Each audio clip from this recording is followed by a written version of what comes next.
नमस्कार, मी देवनाथ आणि आपण बघत आहात शंकरनाथ कृषी समृद्धी। आज आपण भारतीय उत्कर्ष मंडळाच्या स्टॉलवर आहोत।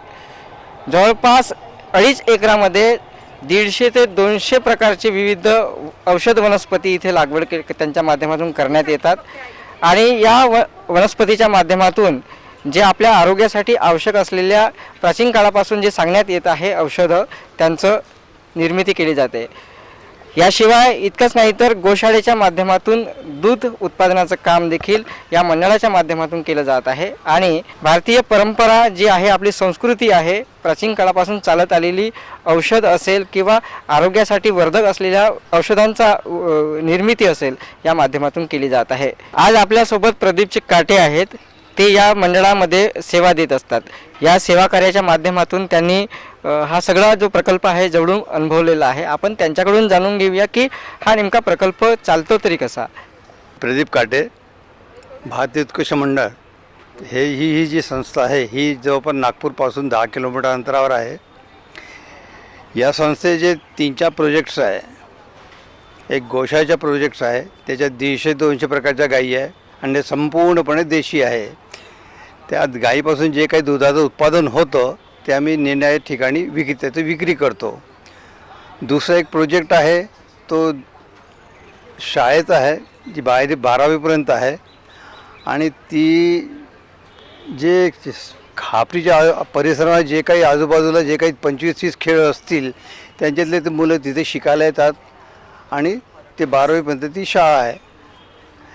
एक दुसरा एक आहे भाजीपाला केंद्र एक आहे, तेथे आम्ही निरनिराळ्या भाज्यांचं उत्पादन करतो, जसं वांगे, टमाटर, पालक, मेथी आणि त्याची पण विक्री करतो। आमचा दुसरा एक अजून एक आहे वनौषधी प्रकल्प आहे, त्याच्यामध्ये निरनिराळ्या 150 ते 200 प्रकारचे झाडं आहेत। त्याचा आम्ही रोपं तयार करून त्याचं संगोपन करून त्याची आम्ही विक्री करतो। आणि एक विद्याभारती म्हणून एक प्रकाशन संस्था आहे, ती जनरली पुस्तकांचे प्रकाशन करते। असं हा टोटल जो प्रकल्प आहे, 3-4 प्रकल्प हे जवळपास 20 एकरामध्ये कव्हर होतात। बाकी एक छान प्रकारे का मी देवाचं कन्स्ट्रक्शन केलेलं आहे। आणि वनौषधी म्हटलं त्या याचे जवळपास 150-200 प्रकार आहे। त्याचा उद्देश हाच आहे की सामान्य माणसाला त्या सगळ्या वनस्पतीची माहिती होणं आणि त्यात काही प्रमाणात त्याचा प्रसार होणं किंवा त्यांनी आपल्या आरोग्यासाठी त्याचा उपयोग करून घेणं। त्या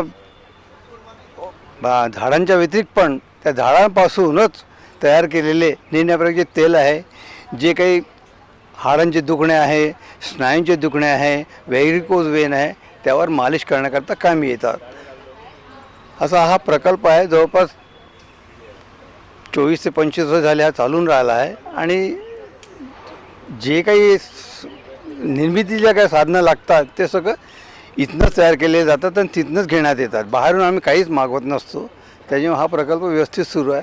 आणि इथे अशी काही पगारी किंवा असे कोणी एम्प्लॉई नेमलेले नाही आहे। काही विशिष्ट लोक आहेत जे सेवा द्यायला येत असतात, जसे आमचे घारपुरे काका आहे, चिंचाळकर काका आहे किंवा वैद्य आहे, हे सगळे सेवा द्यायला येतात। त्याच्यामुळे हा प्रकल्प चालतो आहे।